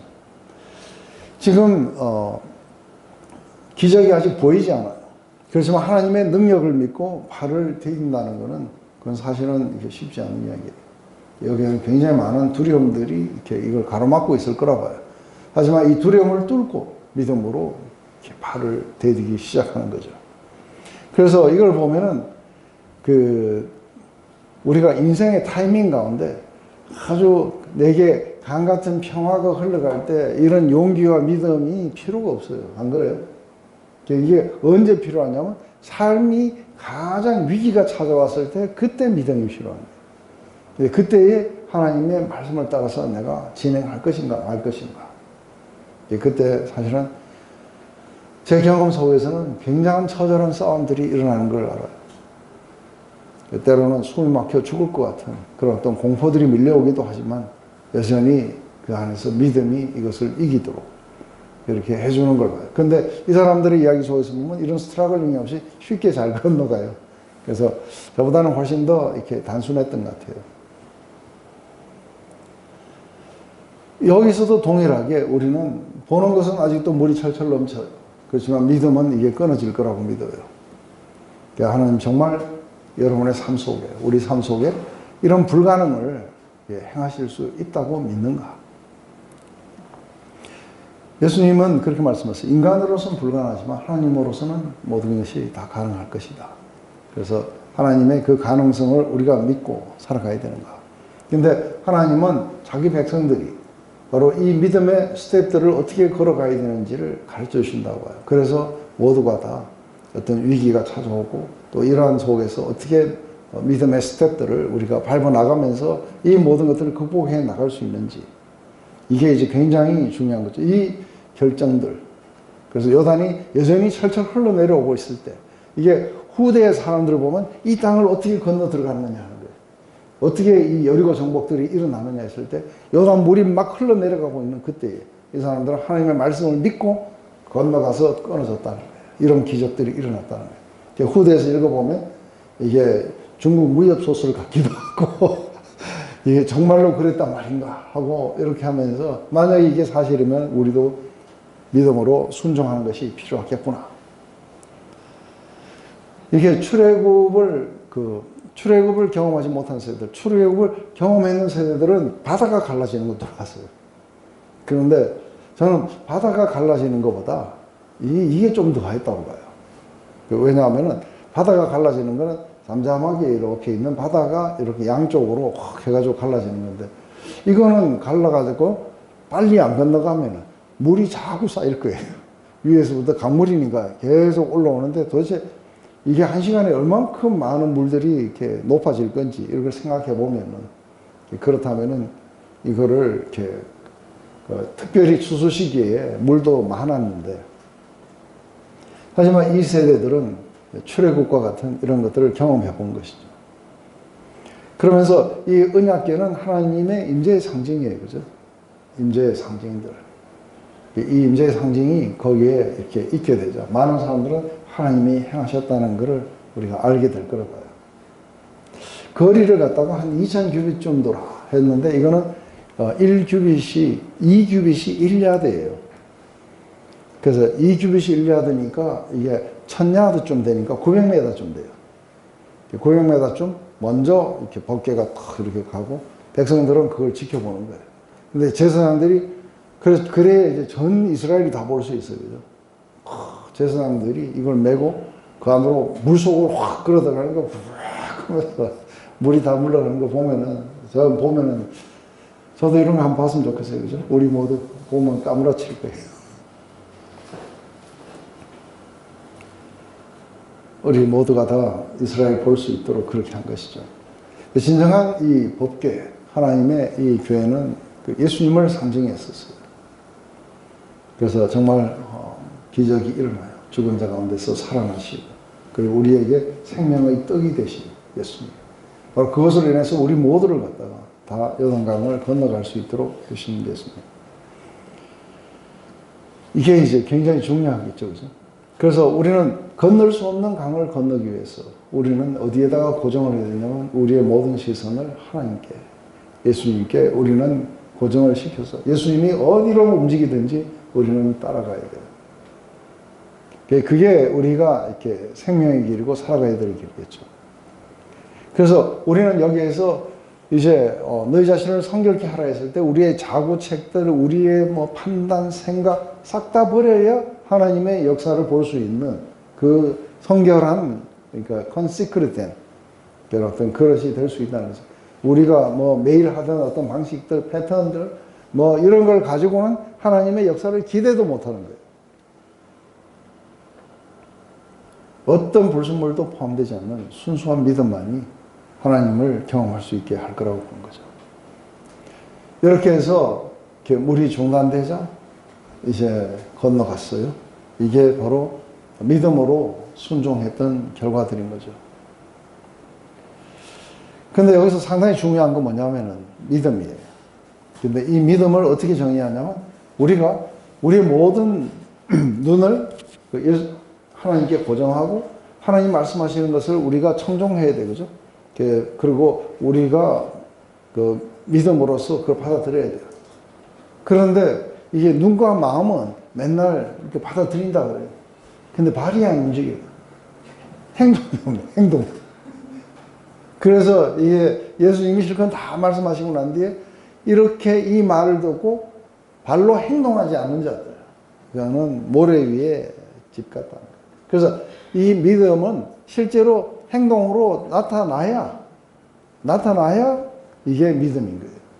그 안에서 막 믿습니다 하면서 아멘 하고 100만 해도 실제가 아마 안 나타나요. 그래서 이게 순종이라는 것도 마음속에 있는 어떤 자세일 뿐 아니라 실제 행위로 나타나야 돼요.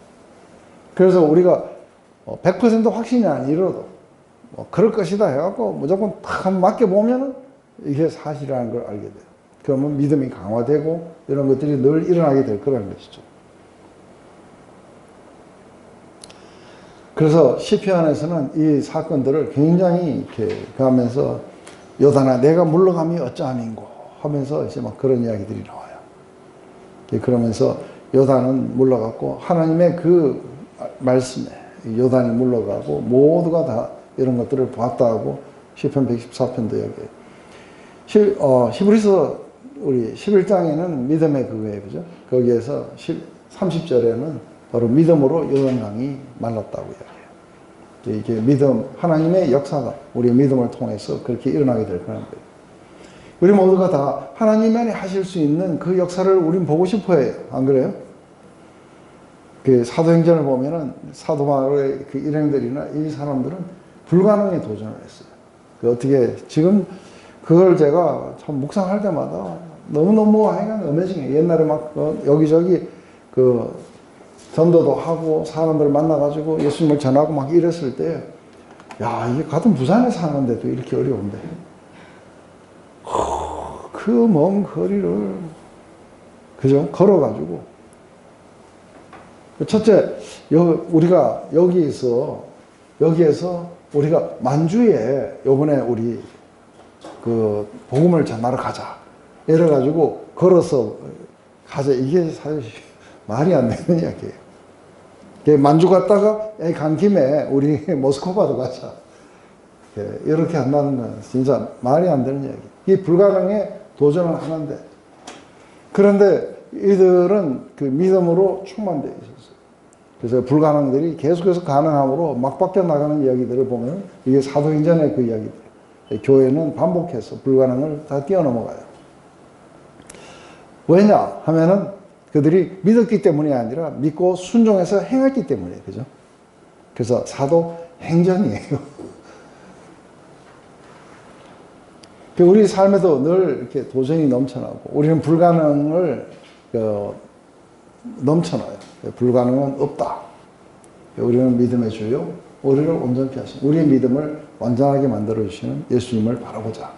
그리고 자구책을 버리고 하나님이 움직이실 때 우리도 따라 움직이자. 이게 이제 우리를 갖다가 하나님에게 적합한 자들로 만들어 가시는 거죠. 이제 4장에 보면은 이 이야기들은 아주 심플해요. 제일 먼저 이제 하나님이 여호수아에게 이르시되 백성의 각 지파에게 한 사람씩 12사람을 택하고 그들에게 명령하여 이르기를 요단 가운데 제사장들의 발이 굳게 선 그곳에서 돌 12를 택하여 그것을 가져다가 오늘 밤 너희가 유숙할 그곳에 두게 하라 하시니. 그래서 각 지파가 다 거의 참여하는 거예요. 근데 이게 원래 물이 있을 때는 요단강 밑바닥에 있는 돌은 이거는 이렇게 만질 수가 없는 거예요. 근데 요단강이 다 물러갔기 때문에 그 바닥에 있는 그 돌들을 가져와야 이게 뭐를 증가하는 거예요? 요단이 말랐다는 걸 갖다가 증가하는 거예요. 이걸 가져와갖고 너희들이 오늘 밤 유숙하는 곳 길갈이었어요. 거기에다가 이렇게 기념일로 세우라는 거예요. 그래서 이스라엘 자손들의 지파 수대로 각기 돌 한 개씩 가져다가 어깨에 매라. 이것이 너희 중에 표징이 되리라. 후일에 너희 자손들이 물어 이르되 이 돌들이 무슨 뜻이냐 하거든. 그들에게 이르되 요단물이 여호와의 언약궤 앞에서 끊어졌나니 곧 언약궤가 요단을 건널 때 요단물이 끊어졌으므로 이 돌들이 이스라엘 자손에게 영원히 기념이 되게 하라. 그래서 이것은 그들을 위한 게 아닌 거예요. 그 뒤에 있는 후손들을 위한 거예요. 후손들을 위해서 이 돌들을 이렇게 쌓아놨는데 이 돌들이 무슨 뜻이냐 하고 이야기를 하면 이 돌들은 바로 이들이 언약궤가 여기 도착했을 때 요단물이 말랐다는 걸 증거하고 있는 거예요. 그래서 이건 후일에 있는데 이 돌들이 오늘날도 그 너희 가운데 있지 않느냐 하고 이제 이야기할 수 있죠. 그래서 여호수아가 또 요단 가운데 곧 언약궤를 맨 제사장들이 발이 선 곳에 돌 12를 세웠더니 거기만 한 게 아니라 지금 요단강 거기에서도 또 돌을 갖다가 이 제사장이 섰던 곳, 그것도 기념하기 위해서 거기에다가도 돌 12를 세운 거예요. 그랬더니 오늘날까지 거기 있더라. 그래서 가서 확인해 봐라는 거죠. 가서 돌이 수용해갖고 들어가가지고 이게 돌 12이 있으면 확인하면은 와, 그때 이게 맞았구나 하고 이게 알게 될 거라고 얘기하는 거죠. 그래서 그날에 여호와께서 모든 이스라엘 목전에서 여호수아를 크게 하시매 그가 생존하는 날 동안 백성이 그를 두려워하기를 모세를 두려워하는 것 같이 했더라. 모세가 한 건 별로 없어요. 모세가 한 건 뭐예요? 근데 사람들은 모세를 굉장하게 봐요. 왜요? 뭐 한 거라고는 뭐예요? 뭐 들어가라 한 거예요. 그랬더니 제가 볼 때는 그 여호수아들보다 이거 언약궤를 맨 제사장들이 제가 볼 때는 훨씬 더 믿음이 좀 좋았던 게 아닐까. 뭐 들어가라 이 말은 누가 못해요. 근데 실제로 들어가는 사람은 떨려 죽겠는데 안 그래요? 아니면 자기가 먼저 앞서 가든지. 근데 자기는 뒤에서 들어가라 하고 하니까 이게 제사장들은 실제로 메고 들어갔어요. 믿음의 행동들을 했던 거죠. 그러니까 물이 막 갈라지고 이런 거죠. 그런데 궁극적으로 이것을 갖다가 백성들은 하나님의 말씀을 못 들어요. 근데 이게 여호수아를 통해서 들은 거예요. 그러고는 이게 일어난 거예요. 그러자 갑자기 여호수아를 어떻게 보여요? 하나님의 대변인 중으로. 그러면서 하나님, 이제 감히 저 사람을 어떻게 할 수가 없다. 왜냐하면 저 사람은 하나님이 직접 이렇게 말씀하시고 이렇게 하시는 분이구나. 이러면서 이제 그 모세를 두려워했다 그래요. 그러면서 이제 이게 다 끝나니까 도로 이제 물이 들어왔다는 이야기가 여기 나와요. 그죠? 그래서 여호와의 언약궤를 맨 제사장들이 요단 가운데서 나오며 그 발바닥으로 육지를 밟는 동시에 요단의 물이 본 곳으로 도로 흘러넘쳐 전과 같이 넘쳤더라 하고 이야기해요. 근데 첫 달 10일에 백성이 요단에서 올라와 여리고 동쪽 경계 길갈의 진을 치매 그래요. 그래서 이게 첫 달 14일이 무슨 날이에요?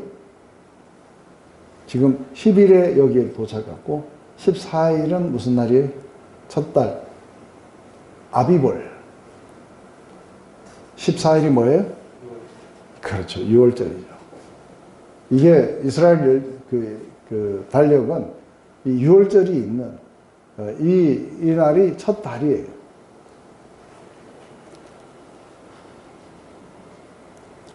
여호수아가 요단에서 가져온 그 돌 12돌을 길갈에 세우고 이스라엘 자손에게 명하여 이르되 후일에 너희 자손이 그들의 아버지에게 묻기를 이 돌들이 무슨 뜻입니까 하거든 너희는 너희의 자손들에게 알게 하여 이르기를 이스라엘이 마른 땅을 밟고 이 요단을 건넜습니다. 너희의 하나님 여호와께서 요단물을 너희 앞에서 마르게 하사 너희를 건너게 하신 것이 너희의 하나님 여호와께서 우리 앞에서 홍해를 말르시고 우리를 건너게 하신 것과 같았나니 이는 땅의 모든 백성에게 여호와의 손이 강하신 것을 알게 하며 너희 하나님 여호와를 항상 경외하게 하려 함이니라. 지금 이제 이렇게 해갖고 했는데 이런 이야기들이 자주 나와요. 그죠? 후일에 자손들이 묻거든 할 때 이걸 후일에 자손들이 읽어요. 그랬을 때 이게 이 돌들이 뭐냐 하고 물을 때 이제 하나님께서 이렇게 요단을 갖다가 이렇게 갈라갖고 마른 땅 건너듯이 했다. 그래서 이걸 갖다가 이 돌들을 세우는 목적이 뭐냐 했을 때 여기 두 가지가 마지막에 나와요.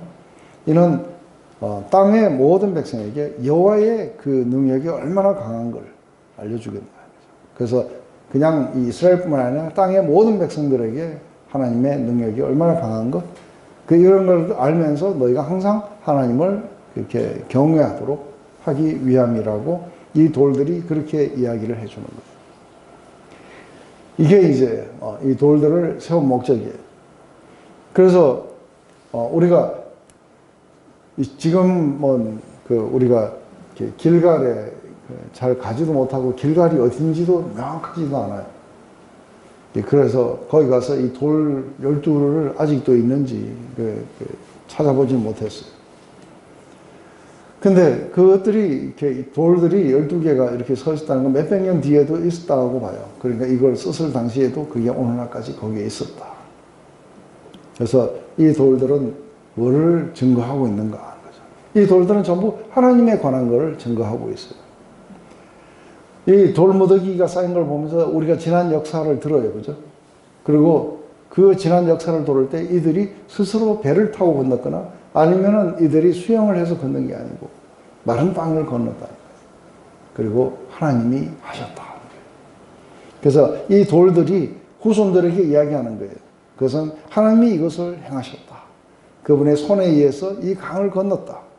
그분의 능력과 성실하심으로 인해 우리가 이것을 성취했다. 하는 것이 이 돌들이 후손들에게 이야기하는 거예요. 많은 것들이 이렇게 그렇게 이야기해요. 시편 127편에도 그렇게 해요. 여호와께서 집을 짓지 않으면 집짓는 자들의 수고가 할 것이다. 스가랴서에도 보면은 우리 스룹바벨에게 이야기를 해요. 스룹바벨아, 이것은 네 힘으로 되는 게 아니고 너의 농력으로 되는 게 아니고 나의 신으로 되는 것이다. 마침 이것은 시작부터 끝까지 하나님이 행하신 것이다. 그래서 그 백성들에게 하나님이 행하신 것을 갖다가 이렇게 표시해 주는 역할이고, 그리고 또 한 가지는 뭐예요? 그들의 조상에 대해서 이야기를 해요. 그들의 조상들은 그것을 트러스트하고 믿음으로 이 강을 건너갔다. 이걸 갖다가 이 후손들에게는 이야기해 줄 거라고 해요. 그래서 그들은 창이라는 그 요단에 그 물을 믿음으로 그냥 그대로 건너가면서 하나님이 행하시도록 그렇게 했다. 그래서 하나님이 이것을 행하실 뿐 아니라 그들의 조상들의 믿음 또한 후손들에게는 굉장히 중요한 파트라고 해요. 우리 모두가 다 이렇게 맞이하는 어려움들, 장애물들, 이런 것들이 있지만 아직 하나님이 행하실 게 아직 보이진 않아요. 하나님은 어떻게 행하실지 그건 아직도 보이지 않아요. 그렇지만 우리는 하나님이 선하신 분이라는 것, 주의 인자시나 선하심이 정녕 나를 죽는 날까지 따라오게 될 거라는 걸 믿어요. 그래서 우리는 그분과 함께 미래를 모험으로 향해 떠나듯이 떠나게 되는 게 믿음의 삶이라고 해요. 이렇게 해서 우리가 믿음으로 살게 되면은 우리가 믿음으로 들어가는 이 모든 스토리들은 우리의 스토리만이 아니에요. 이게 우리의 스토리만이 아니라 하나님의 영광에 관한 스토리예요. 하나님이 말씀하시고 우리가 믿고 하나님이 이 일을 이루시고 하나님이 영광을 받으시게 돼요. 이런 모든 경험들은 그분을 증거하게 될 거라고 해요.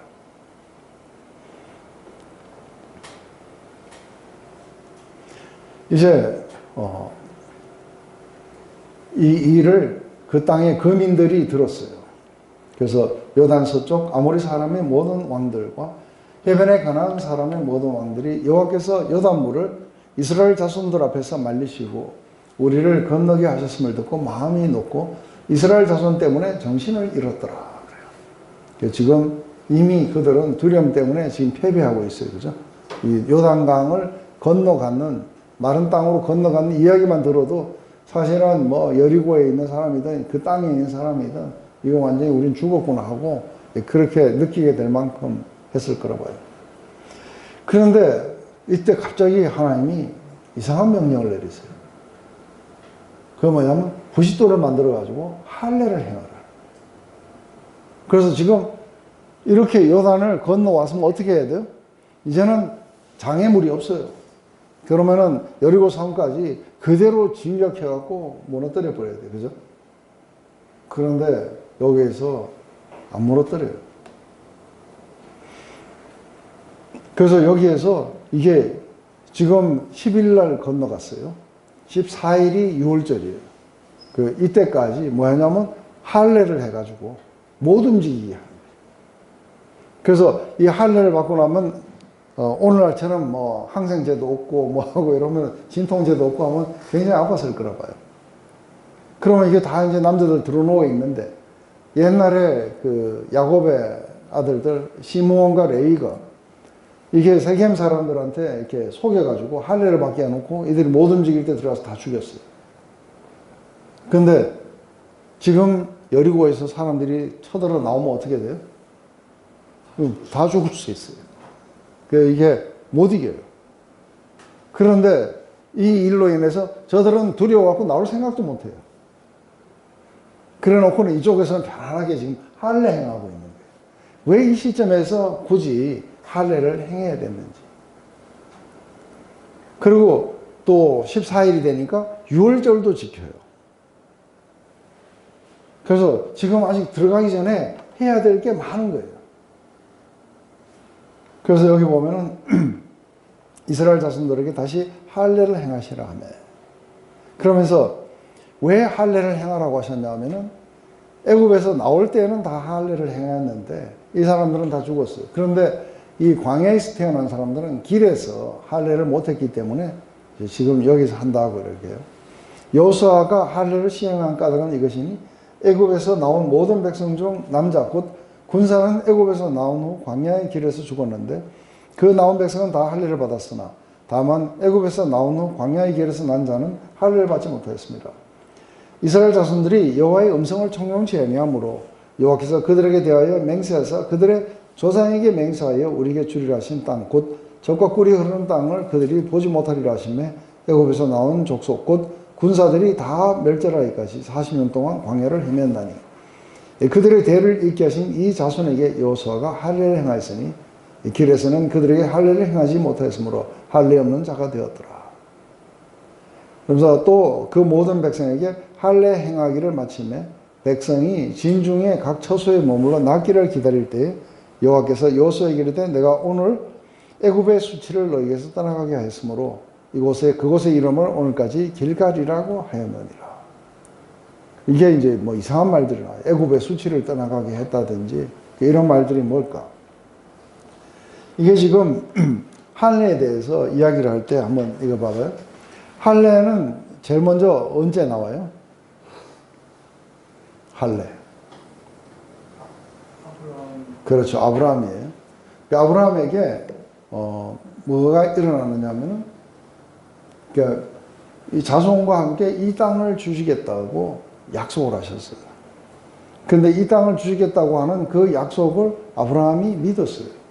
그런데 그때 아브라함은 사실은 땅에 한 평도 없었어요. 그냥 거기에서 이렇게 장막 치고 이렇게 돌아다녔어요. 그런데 한 평도 못 받은 그 땅을 갖다가 주시겠다는 걸 믿었기 때문에 할례를 받은 거예요. 그 믿음의 표식이 할례였어요. 그런데 첫 번째 세대들이 나왔는데 이들은 이게 할례를 갖다가 받았지만 약속의 땅을 못 받았어요. 이게 애굽의 이 수치들이에요. 그래서 시내산에서 그러니까 그걸로 인해서 금송아지 사건이 일어서 죽을 뻔했어요. 죽을 뻔할 때 그 모세가 하나님께 그렇게 이야기를 하는 거예요. 하나님, 이 백성들을 갖다가 여기 데려와갖고 이 산에서 죽이려고 그렇게 데리고 나오셨다. 애굽 사람들이 그렇게 말을 할 거 아닙니까? 했을 때 이게 이제 애굽의 수치인 거예요. 거기서 할례를 받고 애굽에서 데리고 나왔고 결국은 땅을 주지 못했다는 거예요. 그런데 이들은 지금 어디 들어와 있어요? 이들이 지금 들어와 있는 곳은 어디예요? 약속의 땅에 이미 들어와 있어요. 그래서 이미 들어와 있는 그곳에서 할례를 행했을 때에 이 땅을 하나님이 주신 것이라는 것을 갖다가 믿는 믿음이에요. 그래서 할례를 했기 때문에 이미 이 땅에 들어왔어요. 그죠? 그런데 첫 번째 세대들은 수치를 당했어요. 할례를 하고도 이 땅을 못 봤어요. 그런데 이 세대들은 지금 이 땅에 들어와서 할례를 받고 있는 거예요. 애굽의 수치가 다 날아간 거예요. 그래서 이게 굴러갔다 해서 이름이 길갈이에요. 길갈. 바퀴가 이렇게 굴러가듯이 굴러간다. 그래서 이게 히브리 말로도 이게 이제 떨어져 나갔다 하는 그런 어떤 의미들이라고 해요. 그래서 이들은 이 할례를 행함으로써 상당히 중요한 게 뭐예요? 지금 가나안 정복 이 여리고를 앞두고 여리고성을 함락을 앞두고 이들에게 상당히 중요한 것은 이 땅을 하나님이 우리에게 주셨다는 것을 갖다가 이들은 이미 뭐예요? 실감하기 시작했고 요단을 건너므로써 이 땅 안에 들어왔어요. 그죠? 그리고 그 믿음을 갖다가 확정하는 그 의미 속에서 할례부터 행하라. 그러면서 이제 두 번째가 뭐였느냐 하면은 이스라엘 자손들이 길갈에 진을 쳤고 그달 14일 저녁에 여리고 평지에서 유월절을 지켰으며 유월절 이튿날 그 땅의 소산을 먹되 그날에 무교병과 볶은 곡식을 먹었더라. 또 그 땅의 소산을 먹은 다음 날 만나가 그쳤으니 이스라엘 사람들이 다시는 만나를 얻지 못하였고 그의 그 땅의 소출을 먹었더라. 그래서 지금 여기 들어가서 유월절을 지키고 그리고 그 땅에 첫 열매를 먹게 되고 그리고 만나가 그치는 이 사건들이에요. 근데 그 상당히 이렇게 중요한 거는 여기에서 유월절을 지키는 의미가 뭐예요? 유월절을 지키는 의미.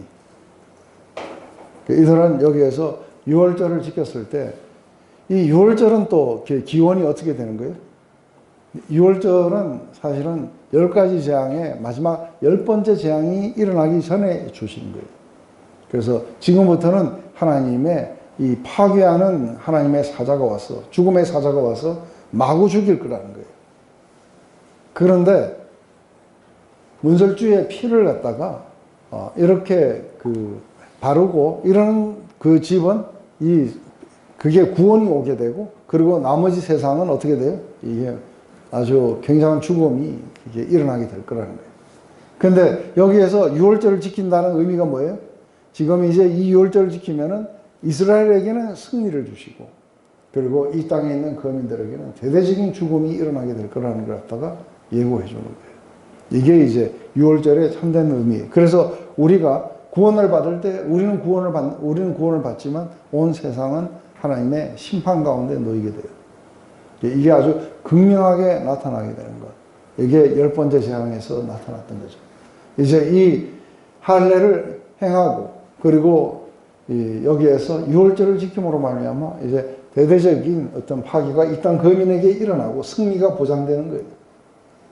그런데 이게 이제 완전하게 아직도 다 이게 못 했어요. 그죠? 이 땅을 완전하게 전부 다 정복을 못 했어요. 그래서 이들은 이 땅에 들어왔다는 걸 뭘로 아느냐면 만나가 그치고 그 땅의 소산의 열매를 맛봤다는 거예요. 그러니까 이게 맛봤다는 건 이미 그들이 이 땅에 이미 들어간 거예요. 근데 아직은 완전하게 이걸 하지 못하고 있는 거예요. 우리가 이걸 갖다가 오늘날 영적으로 바꾸면 어떻게 되는 거예요? 영적으로 바꾸면은 예수 그리스도의 그 십자가의 그 피를 믿는 것. 그 십자가를 갖다가 이 믿는 것은 이게 유월절이에요. 우리 유월절에 어린 양 대신 예수께서 죽으시고 그리고 믿는 우리의 이마에 우리는 그것을 패스오버 하게 될 거예요. 그렇지만 온 세상은 하나님의 심판 가운데 놓일 때 우리는 구원을 얻게 될 거라는 그 이야기를 이렇게 주게 돼요. 근데 뿐만 아니라 성령을 받음으로써 이미 우리가 요단강을 건넜어. 그래서 우리는 이미 그 땅에 들어갔다는 걸 실감할 수 있어야 돼요. 근데 이 성령을 받지 못하면 실감 못해요. 근데 이것을 실감했지만 그러면 다 차지했느냐? 완전한 천국에 들어와 있냐면 아직은 아닌 거예요. 이미 들어왔지만 아직은 아닌 거예요. 그래서 우리에게 뭐가 필요해요? 믿음으로 정복해 나가는 일들이 필요하게 될 거라는 거예요. 그래서 그 가나안에서 막 아세라는 무슨 바알을 그 사람들이 유혹한 게 아니라 우리가 그런 거를 쫓아가면 우리는 저쪽으로 가는 거고 네. 이 속에서도 그 믿음을 지키면 우리가 천국을 사는 거고. 그렇죠. 그러니까 지금 이제 우리는 아직도 완전하게 이게 부활의 이게 완전하게 부활의 삶일 수는 없어요. 그러니까 우리는 아직도 이 육체도 완전하지 않아요. 그죠? 지금 몸에 칼 대신 분들도 지금 많으신데. 근데 그 흉터 가지고 계속 살기가 좀 그래요. 근데 예수님처럼 그런 흉터면 괜찮아요. 다른 사람을 사랑했던 흉터들. 이런 것들은 영원히 자랑스러울 거예요. 근데 이제 몸도 바뀌어야 되고, 그리고 우리가 이제는 더 이상의 이런 고통이나 이별이나 이런 것들은 일어나면 안 돼요. 분리 같은 것들이 더 이상 있으면 안 돼요. 그런데 우리는 성령을 받을 때마다 이미 그것들을 맛봐야 돼요. 그죠? 그래서 맛보지 않는다면 이게 완전한 정복이 일어나는 걸 어떻게 알아요? 그래서 성령을 뭐라고 하냐면 개런티예요. 성령을 보증으로 주사하는 거예요. 우리가 받아야 되는 모든 기업에 보증으로 주사.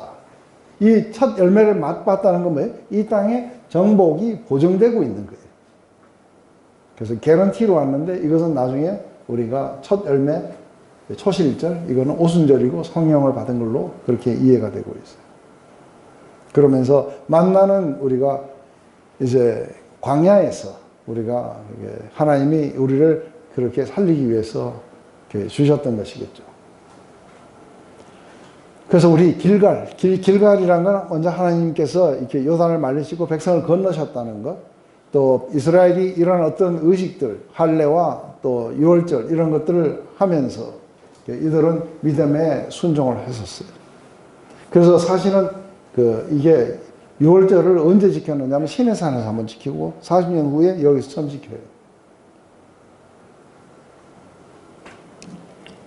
이 모든 것들이 다 이렇게 믿음을 상징해요. 하나님께 온전히 우리를 위탁하고, 그리고 백성들이 하나님께 온전히 자신을 위탁하고 이렇게 능력에 자신들을 맡겼던 그 이야기들이겠죠.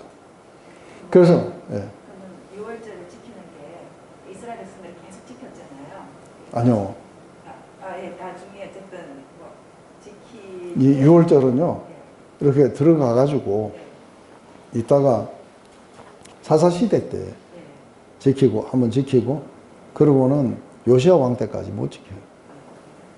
그러니까 6월절을 지키라고 하신 것이 이제 이스라엘 백성에게는 이제 구원의 하나님, 네. 그다음에 불신자들에게는 또 이제 하나님의 심판에 대해서 전하고자 하는 메시지. 그렇죠. 두 가지 메시지를 다 전하고. 그렇죠. 왜냐하면 예수님이 요한복음 3장에 그랬어요. 누구든지 저를 믿는 자는 멸망하지 않고 영생을 얻게 하매라. 그런데 이미 믿지 않은 자는 심판을 받았다고 이야기해요.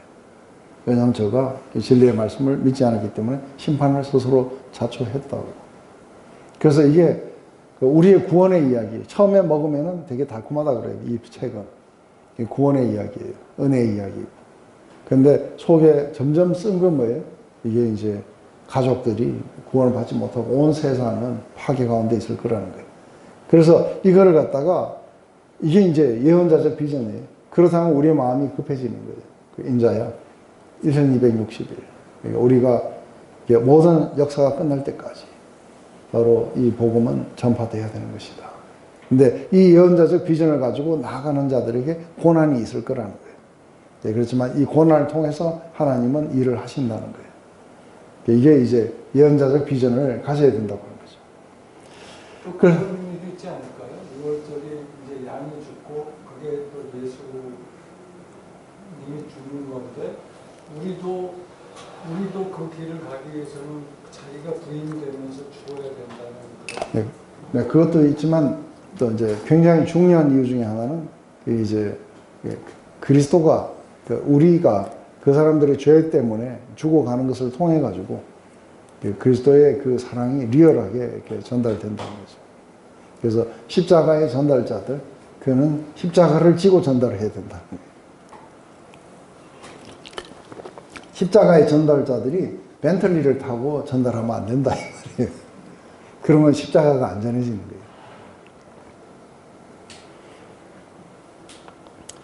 그래서 상당히 중요한 건 뭐냐면 왜 이런 것들을 이렇게 하느냐면 가나안 정복을 두고 이 백성들이 이제 하나님이 이렇게 행하실 그 일들에 합당한 그릇들이 되기 위해서는 하나님을 전적으로 트러스트하고 믿고, 그리고 하나님의 구원을 믿고 하는 것들이 우리가 필요하게 된다는 것이죠.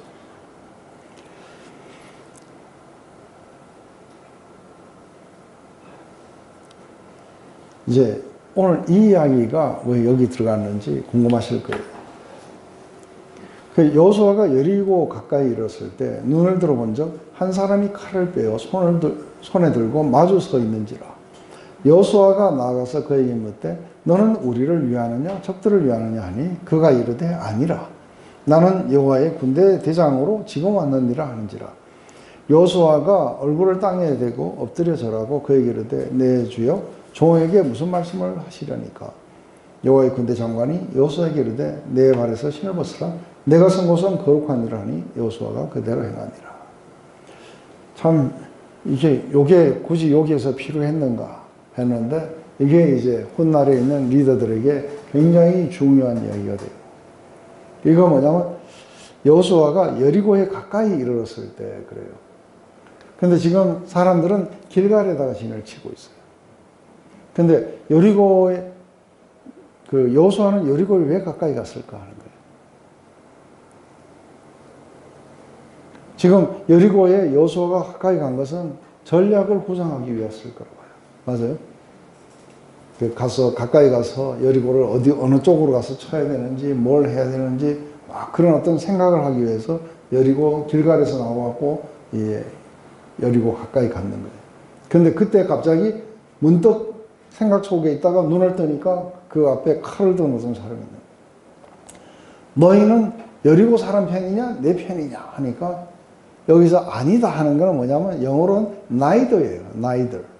neither라는 건 이 편도 아니고 저 편도 아닌 거예요. 너희 편도 아니고 저쪽 편도 아니다. 그러면 누구냐 했을 때 나는 하나님의 군대 장관으로 내려왔다는 거예요.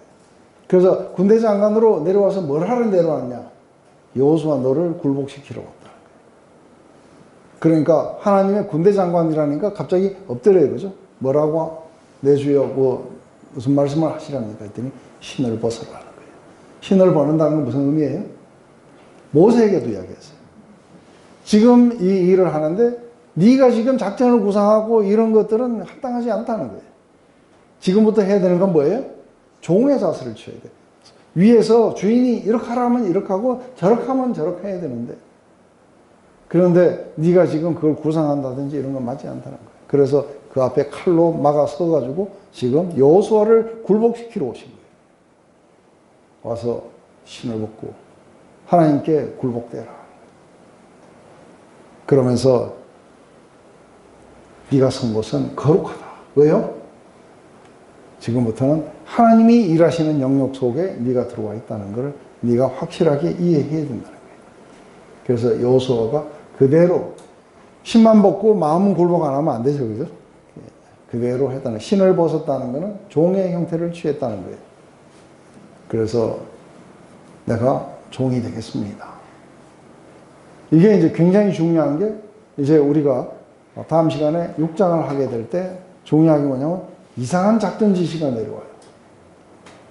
올라가서 막 나팔을 불고 이러면서 삥 한 바퀴 돌고 내려와라. 그리고 매일 하다가 마지막 날에는 7바퀴 돌고 야 소리쳐. 그래서 지금 이런 어떤 작전들이 이게 다른데 아이성을 갈 때도 그랬냐면 안 그래요. 여리고에서만 그래요. 그래서 이걸 갖다가 무슨 뭐 작전이라고 해가지고 땅 밟기를 해야 된다든지 하는 거는 이거 시도 때도 없이 내가 왜 안 나오시? 오늘 좀 굉장히 좀 잠잠하시다 했더니 막 누구는 또 비행기에서 화장실 가서 손대고 기도 따라 했어요. 뭐 어디 집집마다 손대고 기도하래요. 그래가지고 그런 어둠의 세력이 물러가서 이게 뭐 하는 거구나 해가지고 왜 갑자기 무서워져요? 어디 시커먼 데 있으면 저기도 손 뭐 하니? 뭐 하니? 아니 그리고 추가를 한마디 하고 싶은 게 아니 이게 라합이 침묵을 열심히 해서 믿음이 좋아진 게 아니잖아요. 이게 저도 라합처럼 되고 싶은데 뭐 이게 뭐 애써서 노력한다고 이게 종자가 따로 있는 거지. 이게 여호수아 갈렙도 지가 막 열심히 노력해서 이게 된 거 아닌 거거든. 이게 그러니까 이게 믿음이라는 게 이게 뭐 목사님하고 믿음으로 발을 내딛으라 하는데 내딛고 싶죠. 그게 내딛고 싶은데 이게 라합이 그게 자기가 뭐 열심히 노력해서 믿는 게 아니잖아. 이게 사람이 이게 경자가 좀 아니면 때가 따로 있는 건지. 그 이제 그거를 갖다가 그 질문들을 없애고 신을 벗으시면 돼요. 이제 그만 그냥 그런 거 저런 거 많이 묻지 말고 뭐 하니 하고 하나님 좀 도와주세요. 근데 그 한 번 기도를 아니면 슬쩍 기도해서 그런지. 근데 그 질문을 안 하시고 그냥 따라 보면 어떻겠어요? 그냥 신발 벗으시고. 아니 오사님도 가봤는데. 근데 목사님 그때 종들이 신발을 벗었어요? 예, 그러니까 이제 종의 형태를 취해라 했을 때 신을 벗으라고 이야기한다는 건 내가 이 신을 벗고 따라가겠다고 하는 것은 이제 완전하게 순종의 어떤 표시들이죠. 근데 중요한 거는 이제 승리가 보장되기 위해서는 이 신을 벗어야 돼요. 자기의 모든 계획들 뭐 이런 것들이 다 죽어야 돼요. 그거를 갖다가 굴복시키러 이게 지금 하나님의 군대 장관이 와서 굴복시키러 온 거죠. 그래서 이쪽 편도 아니고 저쪽 편도 아니다. 나는 너를 굴복시키러 왔다. 그래서 여호수아를 갖다가 이게 준비시키고 지금부터는 이제 여호수아가 하나님이 하라고 하면 이상한 건데도 불구하고 다 해야 돼요. 그래야 무너져요. 근데 이거를 갖다가 먼 후대 사람들에게 알려주기 위해서 하나님의 리더들은 뭘 해야 돼요? 처음에 할 때 너는 강한 믿음을 가지고 하나님의 말씀을 청종하는 것을 배워야 된다. 근데 이렇게 이제 한 나라를 이기고 뭐 하고 할 때 이게 히브리서에서는 그들은 믿음으로 한 나라를 이기기도 하고 한 성을 무너뜨리기도 하고 이렇게 할 수 있던 것은 바로 그들의 믿음을 통해서인 거예요. 그래서 하나님께 철저하게 의탁되어 있고 하나님 말씀하시면 그대로 따라가겠습니다.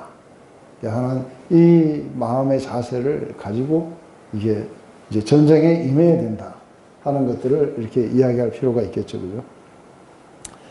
그래서 너무 리더들이 이제 막 그 자신의 해야 될 임무에 대해서 너무 생각하고 또 기도한다고 생각하면서 지혜를 주셔서 따따따따 할 필요 없이 그냥 하라만 하면 돼요.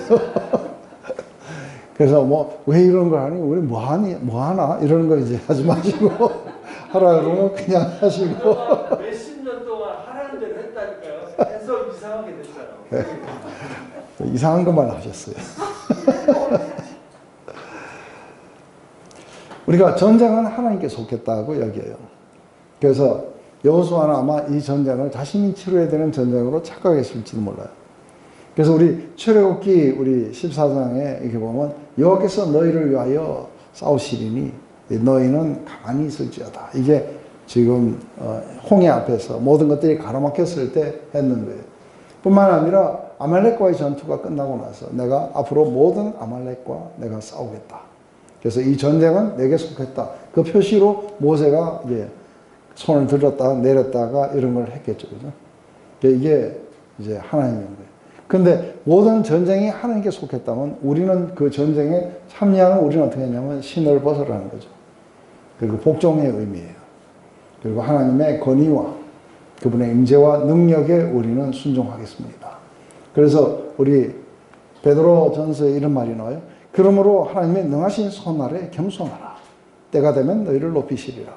너희 염려를 다 주께 버려라. 이는 저가 공고하심이니라. 그래서 하나님의 그 mighty hand, under God's mighty hand, 그 앞에 너희 자신들을 험벌해라. 신을 벗으라는 거예요. 그가 너를 갖다가 때가 되면은 올바른 때에 너희를 갖다가 높여주실 것이다. 승리를 주실 것이다. 그렇기 때문에 cast all your anxiety burden on him. 너희들의 모든 염려를 그분 앞에 드려라. 왜냐하면 he cares for you. 그분이 너희를 케어하시기 때문이다.